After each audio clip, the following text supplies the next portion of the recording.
Réseaux sociaux buzz, Bakpato, Songi Songi, Kongosa, Koromoto, Legede. Venez venez. Venez vous informer en temps réel, écoutez les critiques, les analyses avec Maman Buzz sur Réseaux sociaux buzz. Ici, pas de critiques stériles, ni tête ni queue, pas de polémique. Maman Réseau, Maman Buzz de tout le monde est là. Maman Buzz sur Réseaux sociaux buzz et Lengue Zangali Passa. Le goût qui n'a pas de concurrent.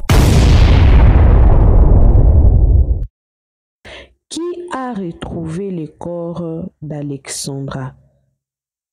En tout cas, le rebondissement sur cette affaire, vous allez vous poser beaucoup de questions, mais cette histoire ne va pas finir. La maman d'Alexandra l'a bien souligné. Elle va arrêter de parler de cette histoire le jour où elle obtiendra la justice de sa fille.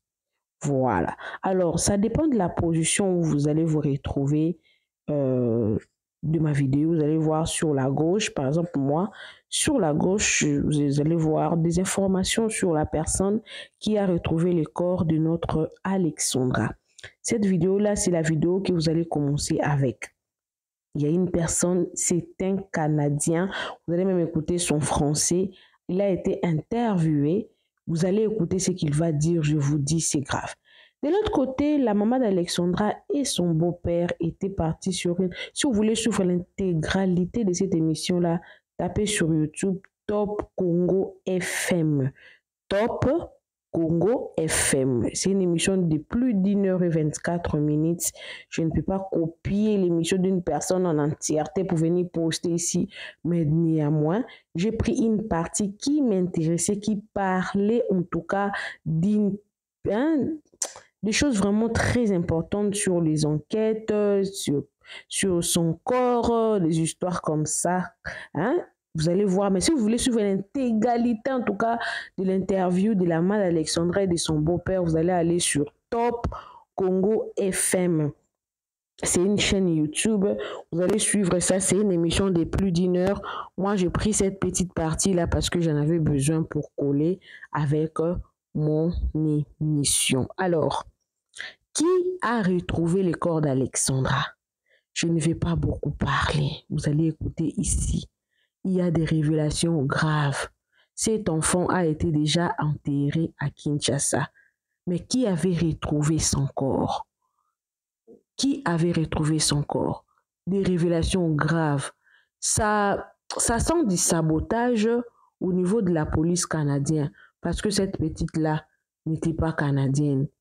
Voilà pourquoi moi je dis toujours que nous, Africains, nous devons nous battre à arranger notre Afrique. Parce que ça ne fait pas bien. S'il y a, en tout cas, excusez-moi. Si aujourd'hui, on se retrouve dans une position de faiblesse, quelque part, c'est aussi notre propre faute.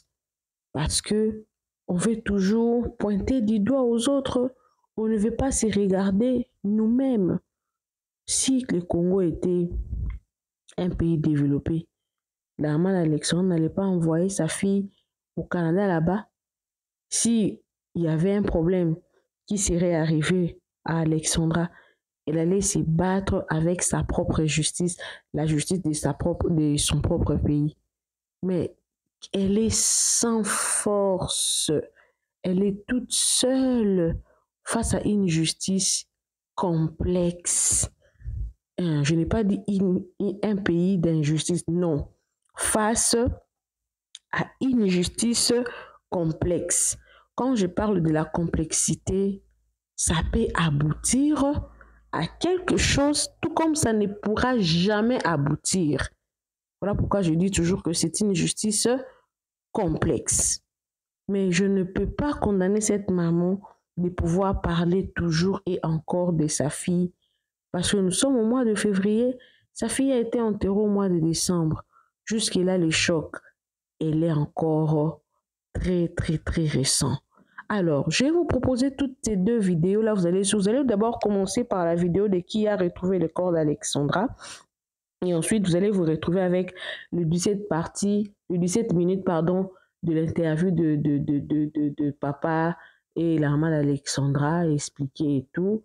Et vous allez me donner aussi vos avis, en tout cas dans les commentaires. Que pensez-vous de la première interview de ces messieurs-là et du couple en donnant les récits? Alors, profitez aussi de vous abonner sur les réseaux sociaux Buzz. Nous avons repris, en tout cas, j'étais en congé de maternité. Dieu nous a bénis avec une personne de plus de notre famille. Je pense que cette semaine, nous pourrons reprendre nos émissions comme d'habitude. Ça, c'était la bonne nouvelle. Alors, abonnez-vous sur les réseaux sociaux Buzz, cliquez la cloche de notification, aimez la vidéo, commentez et surtout partagez la vidéo. Envoyez-moi vos histoires également. J'ai besoin de vos histoires pour raconter, essayer d'alimenter la chaîne. J'ai des histoires. Vous allez commencer à avoir déjà des histoires déjà à partir de demain. Bisous, bisous, que Dieu vous bénisse. Suivez les vidéos. Moi également, je suis avec vous. Suivez. Je me suis dit qu'en passant près de la rive, en faisant une bonne vague, si Alexandra était malheureusement à quelque part, ça va faire décrocher. Vous comprenez? Parce qu'avec les gaz carboniques, les bactéries dans le corps, ben, ça crée des gaz. Et puis, c'est ce qui s'est probablement passé parce que le lendemain matin, j'ai aidé mon oncle à sortir son bateau de l'eau à cause des glaces qui étaient sur le point de se former. Et puis, durant que j'avais pratiquement fini les manœuvres pour le bateau, l'emmener chez lui, emmener l'embarcation chez mon oncle, une de mes employées, moi j'avais fait une vidéo dans mon pick-up, dans mon camion, pour dire que j'invite d'autres personnes à venir faire des recherches aujourd'hui, mais on va se concentrer autour de l'île Saint-Quentin. Parce que j'avais eu plus d'informations, comme de fait que les policiers avaient cherché plus près de la marina, tout ça, puis je me suis dit, OK, ça vaut à peine, parce que le fleuve est tellement grand, il y a 2 kilomètres de large, c'est immense. OK, vous avez pas idée comment c'est grand. Puis là, c'est là que quand j'ai fait la vidéo, puis moi j'ai presque terminé de faire les choses, une de mes employées m'appelle, elle me dit Alexandre, on a retrouvé Alexandra. J'ai fait hein? Je me suis dit qu'en passant près de la rive, en faisant une bonne vague, si Alexandra était malheureusement à quelque part, ça va faire décrocher. Vous comprenez? Parce qu'avec les gaz carboniques, les bactéries dans le corps, ben, ça crée des gaz. Et puis, c'est ce qui s'est probablement passé parce que le lendemain matin, j'ai aidé mon oncle à sortir son bateau de l'eau à cause des glaces qui étaient sur le point de se former. Puis moi, j'ai presque terminé de faire les choses. Une de mes employées m'appelle. Elle me dit, Alexandre, on a retrouvé Alexandra. J'ai fait, hein? Quand elle me dit où, j'ai fait, c'est à cause d'hier. C'est ça. Le fait que j'avais passé en sidou tout près de la rive. Mais l'eau est pas translucide. L'eau ici, dans la rivière Saint-Maurice, c'est pas l'eau comme, mettons, dans les Bahamas, l'eau turquoise qu'on voit au fond de l'eau. L'eau est très ferreuse, puis on voit pas à travers l'eau. C'est une eau opaque, un peu comme boueuse. Donc, c'est très dur de voir le fond de l'eau. On voit pas très bien. Donc, c'est ma perception de qu'est-ce qui s'est passé. Puis, le matin, c'est un kayakiste que lui, il fait du kayak presque à tous les jours l'été. Puis, il promet qu'il s'est dit, lui aussi, je vais aider à essayer de trouver la petite, tant qu'à faire du kayak. Puis, c'est ce monsieur-là qui l'a retrouvé près de la marina. Il faut enlever dans nos têtes que les corps qu'ils ont retrouvés, ils n'étaient pas dans les sacs. Non. Depuis toujours. Monsieur, en fait, c'est le kayakiste qui a couvert le corps d'Alexandra. Oui. Oui, ils se sont. J'ai posé une question, ces questions parce que beaucoup de gens, on parle de ça, il y a de rumeurs que les corps étaient bien emballés dans les sacs. Non, c'est qu'il y a eu, je le sais de où que ça part cette histoire-là, c'est que même moi, j'ai eu un choc sur le coup. Puis c'est des gens qui ont pris des images quand les autorités arrivent avec le corps à la marina. OK? Puis, il y a une potence pour les voiliers, parce que c'est une marina, puis les voiliers, ils ont besoin d'une potence pour descendre le mât. comprenez? Et cette potence-là, ils ont mis pour protéger le crochet pour l'hiver, pour pas qu'il y ait de la corrosion, ils ont mis un sac blanc. Mais dans l'angle de la caméra, on a l'impression que c'est Alexandra. Mais c'est pas ça du tout. Quand vous faites défiler les images, on se rend vite compte que ça n'a aucun rapport. Puis les policiers ont fait ça dans la règle de l'art, là. C'était dans un vrai sac pour... Quand ils ont retrouvé les corps, en général, les corps, vous n'êtes pas le docteur, mais en général, quand ils ont retrouvé de ce qu'ils étaient en train de parler, les corps étaient déjà dans le cas de décomposition ou bien, je ne sais pas, c'est ma dernière. Mais ça va pas si rapidement que ça dans les eaux froides. Quand l'eau est chaude, il y a plus de micro-organismes, il va y avoir plus d'organismes, exemple des crevettes, des choses comme ça, vous comprenez? J'ai pas besoin d'aller trop dans les détails, là, mais dans les eaux, quand l'eau est chaude, l'été, il y a plus d'organismes qui sont en activité. Okay? Quand l'eau est froide, tous les animaux et les micro-organismes sont en dormance. Ils ont comme plus de misère, il y a moins de photosynthèse, ils ont plus de misère à... Donc, je ne l'ai pas vu, moi, le corps, vous comprenez? Mais... Ah, vous n'avez pas vu le corps? Mais non. Mais ça m'intéressait pas, moi. C'est le kayakiste qui l'a retrouvé, et il avait mis comment je vais dire, le filet de pêche sur Alexandra, c'est ça?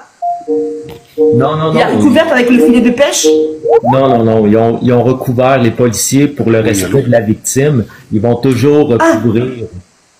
Mais pas avec un filet, c'est avec une couverture. Ils vont, un coup que la scène est maîtrisée, que, exemple, s'il y aurait eu des pas à côté, exemple, dans la boue, il y aurait eu, parce que où on a retrouvé Alexandra, c'est un coin que je connais très très bien. C'est vaseux un peu. Si les policiers arrivent sur la scène, puis voyez-vous comment que c'est quand même bien, c'est que la personne est arrivée en kayak. OK? Donc, elle n'a pas perturbé la scène. OK? Elle n'est pas venue à pied, pilée dans la vase, puis elle trouve Alexandra. Ça s'est fait par l'eau. Donc, la scène n'est pas contaminée. Le monsieur a bien fait ça. À ce qu'on me dit, c'est que il a appelé les autorités arrivent, ben, il n'y a pas de traces sur la plage. D'accord? Fait que c'est évident qu'elle est arrivée par l'eau, déposée par le courant. Puis là, eux, ils ont protégé la scène. Un coup, la scène photographiée. Je vous dis ce que font les autorités ici quand ils trouvent une personne. OK? Donc, si j'ai bien compris, c'est le kayakiste qui a découvert le corps. Et lui, il a pu, par les photos qu'il avait vues d'Alexandra, il s'est dit automatiquement que c'était Alexandra, c'est ça? Ben, sur le coup, il a même pas pensé que c'était lui, il a juste retrouvé le corps et il a fait appel à la police. Mais sur le coup, il pensait même pas que c'était Alexandra. Que c'était un humain. C'est juste que la forme, sur le coup, il pensait même pas que c'était un humain. Puis quand il s'est approché, il s'est rendu compte que là c'était une personne, mais il a pas associé directement. C'est après coup que là il a bien vu quand il a mieux regardé. Comme je dis, l'eau est pas très claire. Tu sais, les gens s'imaginent que le corps était sur la plage, mais non. Non. C'était pas juste, sur la plage. Était juste comme, c'est comme du sable qui était presque haut, vous comprenez? C'est. Ok. Puis le courant l'a emmené doucement, puis elle s'est juste comme coincée sur les abords du sable. Je comprends. Vous comprenez? C'est pas genre déposé sur le sable puis on voit quelqu'un, non. Ok. Maintenant je comprends mieux. Un pur hasard. Sérieusement, vous pouvez dire merci à Dieu, là. OK? Thanks God. Parce que si elle se déposait pas là, peut-être qu'on la retrouvait jamais. Parce que ensuite, c'est le fleuve. Apparemment, vous auriez un nouvel élément qui prouverait que ce serait un M. Est-ce que c'est vrai? Ben, c'est pas, ça prouve rien. OK? C'est que dans le fond, j'avais fait un live, en Europe.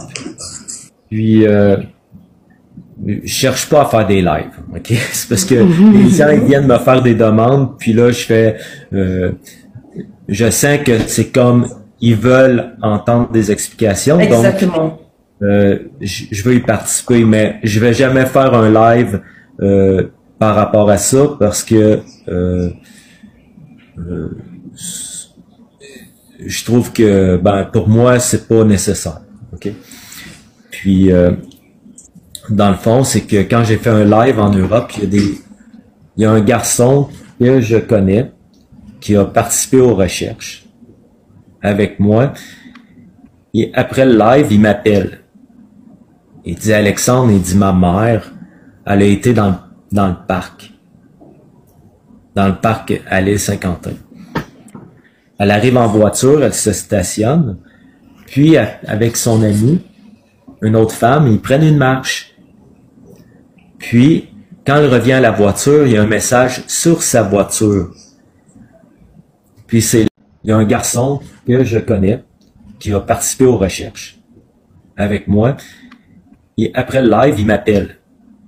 Il dit Alexandre, il dit ma mère, elle a été dans le parc. Dans le parc à l'île Saint-Quentin. Elle arrive en voiture, elle se stationne, puis avec son amie, une autre femme, ils prennent une marche. Puis, quand elle revient à la voiture, il y a un message sur sa voiture. Puis c'est marqué l'homme en noir. Puis là, il y a un message. Puis genre, je vous ai remarqué. Puis c'est quand même soupçonneux comme genre d'attitude pour un homme d'aborder une femme. Genre, l'homme en noir, ça signifie quoi, tu sais? Ça fait un peu macabre. T'as pas le goût de téléphoner pour savoir c'est qui. Puis cette dame-là, elle a appelé les autorités, la police.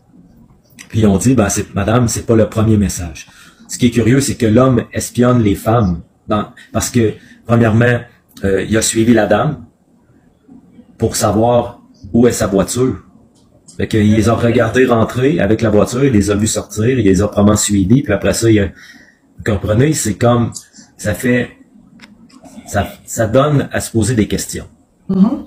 Puis, comme je vous ai parlé, le temps au Canada sont difficiles au niveau financier, tout ça, puis les personnes plus vulnérables, ceux qui ont des maladies mentaux, des problèmes de comportement dus à la drogue ou l'alcool, etc., toutes les déviances qui fait qu'on est dans la rue. Il y a beaucoup de sans-abri maintenant avec des problèmes qui dorment pas nécessairement à l'île Saint-Quentin, mais aux alentours. Ok. Puis, je dis pas que c'est eux, là, à ceux qui écoutent, qui viennent espionner, là, ok? Et commencez pas une autre histoire que c'est promet une personne on ne sait pas. Mais, il y a beaucoup de gens qui, présentement, ils dorment dans la neige, ok? Dans des tentes, à moins 20, moins 30. Wow. C'est une vie difficile, là, ok? Et durant que d'autres promènent en Mercedes dans la ville, il y en a qui dorment dans des tentes à moins 20, moins 30, tout l'hiver. Puis ces gens-là, ils ont des gros problèmes de vie. Puis il y en a là-dedans, c'est qui devraient être dans des centres de psychiatrie, devraient être médicamentés. Donc, est-ce que c'est une personne comme ça qui aborde les femmes? Est-ce que Alexandra elle a rencontré un individu? Est-ce qu'elle n'a pas rencontré, c'est un accident? Je l'ignore. Pour l'instant, c'est pas oui. Ok. Je suis comme tout le monde de moi, j'ai hâte de voir l'autopsie et savoir qu'est-ce que les autorités font de cette histoire-là, qu'est-ce qu'ils en pensent en bout de ligne. D'accord. Il y a un garçon que je connais qui a participé aux recherches avec moi. Et après le live, il m'appelle. Il dit Alexandre, il dit ma mère, elle a été dans le parc. Dans le parc à l'île Saint-Quentin. Elle arrive en voiture, elle se stationne, puis avec son amie, une autre femme, ils prennent une marche. Puis, quand elle revient à la voiture, il y a un message sur sa voiture. Puis c'est marqué l'homme en noir. Puis là, il y a un message. Puis genre, je vous ai remarqué. Puis c'est quand même soupçonneux comme genre d'attitude pour un homme d'aborder une femme. Genre, l'homme en noir, ça signifie quoi, tu sais? Ça fait un peu macabre. T'as pas le goût de téléphoner pour savoir c'est qui. Puis cette dame-là, elle a appelé les autorités, la police. Puis on dit, ben, madame, c'est pas le premier message. Ce qui est curieux, c'est que l'homme espionne les femmes parce que, premièrement, il a suivi la dame pour savoir où est sa voiture. Fait qu'il les a regardés rentrer avec la voiture, il les a vus sortir, il les a probablement suivis, puis après ça, vous comprenez, c'est comme, ça donne à se poser des questions. Puis, comme je vous ai parlé, le temps au Canada sont difficiles au niveau financier, tout ça, puis les personnes plus vulnérables, ceux qui ont des maladies mentaux, des problèmes de comportement dus à la drogue ou l'alcool, etc., toutes les déviances qui fait qu'on est dans la rue. Il y a beaucoup de sans-abri maintenant avec des problèmes qui dorment pas nécessairement les Saint-Quentin, mais aux alentours. OK. Puis, je dis pas que c'est eux, là, à ceux qui écoutent, qui viennent espionner, là, OK? Et commencez pas une autre histoire que c'est probablement une personne qui, on ne sait pas. Mais, il y a beaucoup de gens qui, présentement, ils dorment dans la neige, OK? Dans des tentes, à moins 20, moins 30. Wow. C'est une vie difficile, là, OK? Et, durant que d'autres promènent en Mercedes dans la ville, il y en a qui dorment dans des tentes à moins 20, moins 30, tout l'hiver. Puis ces gens-là, ils ont des gros problèmes de vie. Puis il y en a là-dedans, c'est des qui devraient être dans des centres de psychiatrie, ils devraient être médicamentés. Donc, est-ce que c'est une personne comme ça qui aborde les femmes? Est-ce que Alexandra elle a rencontré un individu?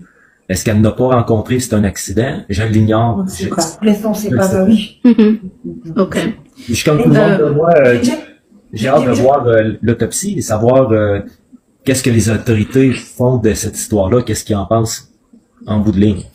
Quand on n'a pas eu de ces nouvelles, c'était pour un premier temps un fait passager. On se disait peut-être que elle est trop occupée dans ma classe. Avec le décalage horaire, il finira par répondre aux messages, aux appels, en fonction, il y a heure, Nabangona, Oyabiso. Et puis après, premier jour éléki, deuxième jour éléki, au bout de la troisième journée, c'était l'inquiétude qui s'est installée. Et cette inquiétude, malheureusement, s'est amplifiée jusqu'à ce qu'on arrive à l'irréparable. Comment est-ce que nous sommes arrivés à passer le message, en fait, sur Internet?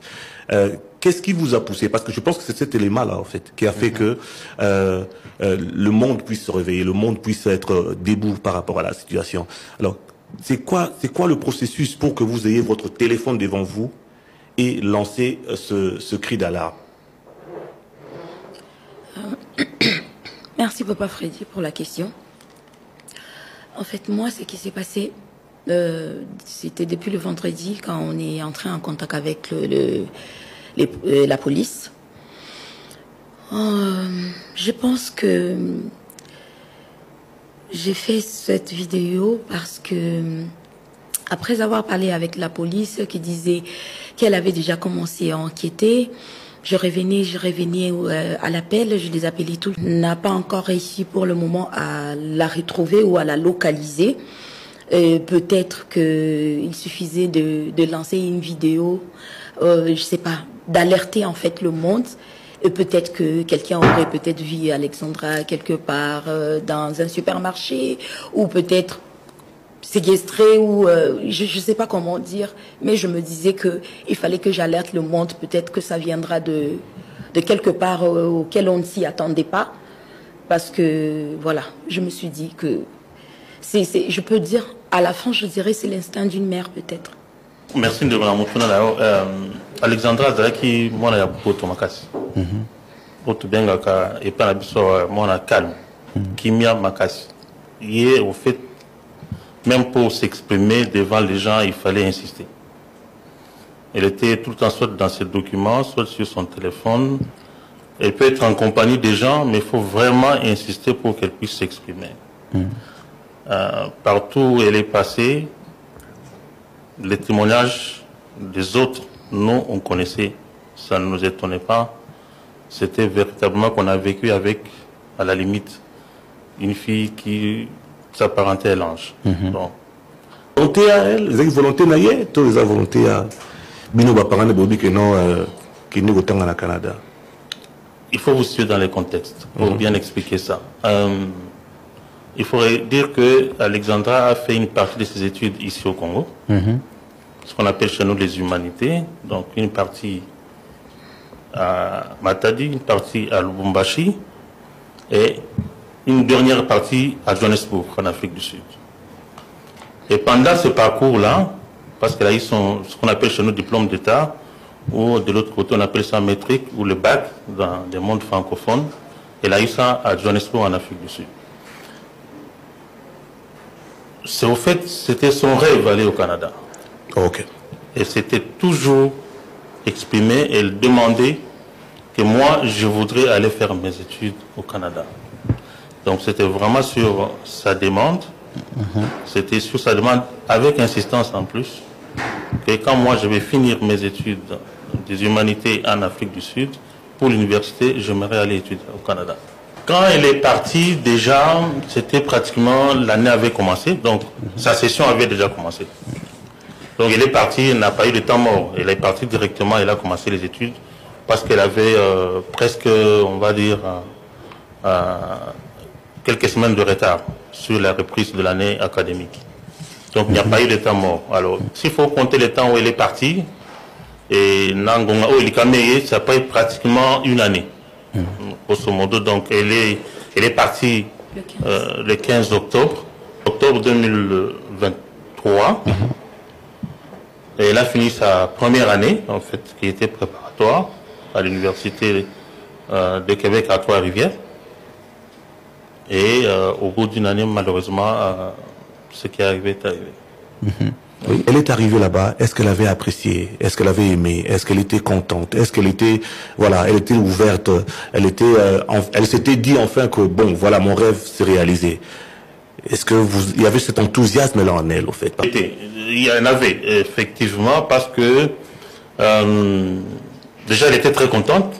Comme tout être humain, hein, quand on arrive à réaliser son rêve, le premier sentiment c'est un sentiment d'accomplissement, de joie. Elle était contente. Elle a retrouvé les milieux dans lesquels elle voulait évoluer. C'était une des meilleures universités de la ville dans laquelle elle était. Donc, c'était le home où elle habitait chez un frère, une sœur de la famille. Elle louait une chambre dans une maison qui appartenait à quelqu'un. Donc, c'est un peu le mode de vie. Je crois que pour tous ceux qui sont passés par là, dans la mairie, elle ne vivait pas seule. On a pris pour elle un bail dans une maison qui appartenait à une dame, ok, et elle avait sa chambre, la dame en question avait aussi sa chambre. La maison était assez vaste hein, pour avoir suffisamment d'espace pour tout le monde. Donc c'est un peu le mode de vie, c'est pas exceptionnel. Donc les étudiants ou étudiantes qui n'ont pas pu avoir de l'espace à l'internat, au home, prennent des colocations non loin de l'université pour pouvoir c'est géré, c'est un mode de vie, c'est pas exceptionnel au fait.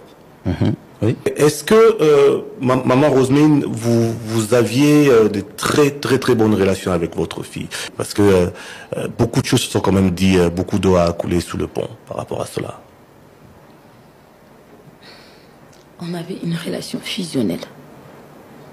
On avait une relation, je dirais, on dit que la perfection n'existe pas, mais avec ma fille, on avait une relation parfaite, je dirais, ou presque parfaite. Aucun problème, aucun souci. Aucun problème, aucun problème. Cette complicité de la mère à sa fille, ça existait réellement. Mais à un point que vous ne pouvez même pas imaginer. À un point que vous ne pouvez même pas imaginer, jusqu'à ce que, avec ma fille, on était arrivé à un moment donné, on parlait et disait, maman, il faudrait qu'on travaille, que tu travailles assez de l'argent et que après que je finisse les études ou quoi, que je trouve un bon boulot pour qu'on puisse alléger papa. Vous voyez, pour elle, c'était, voilà. Est-ce qu'elle vous parlait un peu de ses relations avec ses amis là-bas au Canada? Est-ce que c'était le cas aussi, des fois? Elle m'avait pas parlé de beaucoup d'amis qu'elle avait. Elle et ses sœurs ont eu à faire la connaissance de d'autres étudiants là-bas. Et après, ils sont devenus un peu comme amis, comme frères. Ils s'est parlé, d'ailleurs, ce sont eux qui m'ont presque reçu quand j'étais là-bas.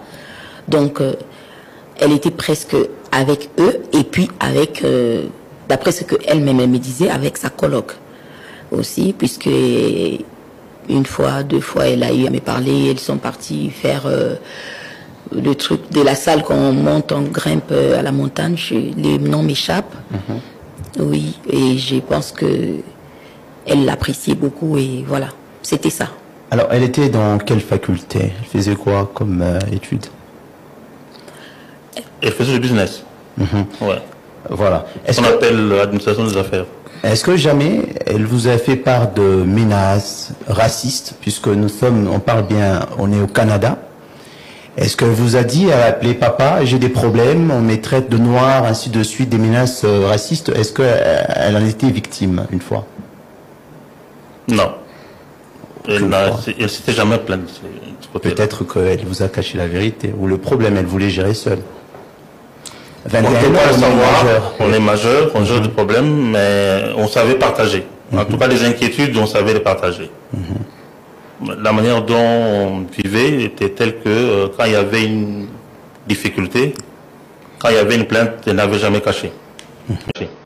Et savait s'exprimer. Jusqu'à ce que le pire se produise. Le 2 octobre, portée disparue, on ne sait plus retrouver la fille. Et c'est quelques jours après, le 8 octobre 2024, qu'on vous annonce. C'est un kayakiste qui l'annonce. Et par après, la mauvaise nouvelle se répand dans les réseaux sociaux et partout. La question a été posée par Freddy. Comment ça vous a fait? Quel effet cela vous a donné, quoi? Avant que le parent ne puisse répondre, je commence d'abord par remercier la communauté congolaise et la communauté africaine carrément, ou la population en général, qui ont fait la descente à l'île Saint-Quentin afin de faire des recherches, parce que la veille de la découverte, bien sûr, de la dépouille d'Alexandra, Marcel, la police avait suspendu en fait les recherches. Ils ont publié un communiqué pour dire qu'ils ont suspendu les recherches. Mais c'est plutôt par l'effort au fait de la population. Ce sont eux au fait qui sont descendus sur le lieu. Et c'est ce même jour-là, pendant un live sur TikTok, que l'on va vivre live, en tout cas, cet événement. Alors je reviens sur la question. Je vais associer ma voix à celle de Papa Freddy pour remercier effectivement toutes ces communautés qui s'étaient mobilisées pour d'abord pendant la période de recherche. On a vu combien ils étaient engagés et aussi après, lorsque malheureusement la mauvaise nouvelle est arrivée, comment ils ont porté le deuil et jusqu'à notre arrivée au Canada pour récupérer les corps de l'enfant. On a vécu effectivement une grande solidarité, aussi bien congolaise, africaine que de toutes les communautés du monde vivant sur place ou ailleurs qui savaient nous contacter à distance. Il faut fondamentalement peut-être qu'on puisse retracer l'histoire pour bien faire comprendre. Allez-y. Lorsqu'on n'arrivait pas à avoir des nouvelles de l'enfant les deux, on a contacté la coloc, qui nous a dit effectivement, comme je venais de vous le dire, qu'il était au travail, que ça faisait 3 jours qu'il n'était pas arrivé à la maison et n'avait pas non plus de ses nouvelles. Après, quand elle est arrivée, elle a confirmé que l'enfant n'était pas à la maison et que l'autre coloc qui vivait aussi avec eux là-bas affirmait l'avoir déposé sur l'île de Saint-Quentin. Donc c'est un parc d'attractions où il y a plusieurs activités. Des jours où nous, on n'arrivait pas à voir de ces nouvelles. Et que depuis que le monsieur en question l'avait déposé, l'enfant n'était pas rentré à la maison et que lui aussi, comme il sortait, allait à son boulot, revenait, ça ne l'avait pas assez préoccupé. Alors, nous avons demandé qu'il puisse contacter la police. Il y a eu beaucoup d'échanges là-dessus. Bon, bref, la police a été contactée. La police a lancé des recherches immédiatement. Les milieux de l'université a été contacté aussi. Les étudiants se sont mobilisés, ils ont commencé des recherches. Alors, ce processus de recherche, la police est entrée en contact avec nous, directement à partir d'ici, parce que nous étions encore à Kinshasa. Et on a commencé à échanger avec la police de l'évolution des recherches. Première journée, deuxième journée, et la police nous tenait au courant des activités qui se faisaient, et comment est-ce que ça a évolué, comment ils s'organisaient une équipe dans l'eau parce qu'il y a 3 rivières qui se rencontrent sur cette île-là. On a lancé une équipe de recherche de marins dans les 3 rivières avec des matériels de détection des corps sous l'eau. Ils n'ont rien trouvé. On a lancé une équipe de patrouilleurs avec des chiens dans le bois, tout autour des rivières. Ils ont fait des recherches, ils n'ont rien trouvé. On a lancé une équipe aérienne avec hélicoptère pour survoler l'espace, pour détecter s'il y avait un corps, il y avait un mouvement. On n'a rien trouvé. C'est ainsi qu'au bout de 3 jours, ils ont conclu, selon eux, ce qu'ils nous ont dit tout au moins, qu'aujourd'hui nous avons décidé d'arrêter des recherches parce qu'il faut exclure l'hypothèse de noyade. C'est la police. Il faut exclure l'hypothèse de perte dans le bois. Il faut exclure l'hypothèse de quelque chose qui lui serait arrivé autour de cette île-là. Parce que nous avons lancé techniquement des recherches possibles et on n'a pas de traces. Mais comme c'est la dernière place, le dernier endroit où elle a été vue vivante, l'hypothèse qui nous reste la plus probante, c'est l'enlèvement ou l'éloignement volontaire. C'est qu'au bout de 3 jours, ils ont conclu, selon eux, ce qu'ils nous ont dit tout au moins, qu'aujourd'hui nous avons décidé d'arrêter des recherches parce qu'il faut exclure l'hypothèse de noyade. C'est la police. Il faut exclure l'hypothèse de perte dans le bois. Il faut exclure l'hypothèse de quelque chose qui lui serait arrivé autour de cette île-là. Parce que nous avons lancé techniquement des recherches possibles et on n'a pas de traces. Mais comme c'est la dernière place, le dernier endroit où elle a été vue vivante, l'hypothèse qui nous reste la plus probante, c'est l'enlèvement ou l'éloignement volontaire. Donc, on reste sur ces pistes-là. Ça, ce ne sont plus, selon eux, des pistes de recherche, c'est plutôt des pistes d'enquête. Donc, on ferme formellement la recherche aujourd'hui et on ouvre plutôt la porte de l'enquête et qu'on va intensifier. Ils sont même allés jusqu'à nous dire qu'on va mettre 40 policiers à cette tâche-là. Bizarrement, quelques heures après, on nous apprend qu'une dame serait partie déposer le sac que l'enfant portait le jour où elle a été vue pour la dernière fois sur l'île, qui contenait son iPad, serait allée déposer à la police. 6 jours après, la dame dit l'avoir ramassé sur l'île. Non, plutôt un travailleur de l'île qui a ramassé au bord de l'île et est parti mettre ça dans les objets trouvés, en fait, des objets perdus. Alors, c'est une dame qui est venue pour reprendre les sacs et pour elle, elle dit qu'elle s'est trompée des sacs. Croyant que c'était son sac, alors on l'a remis à la dame. Et ça, c'était le jeudi. Vous voyez, c'était le jeudi. Donc, le monsieur, le travailleur de l'île, lui ramasse au bord de l'île. Il va déposer aux objets perdus. Et une dame vient récupérer le sac, disant que c'était son sac. Le sac. Bon, là, après, oui. Selon le dire, elle dit c'est son sac. Hein. Elle a pris le sac le jeudi.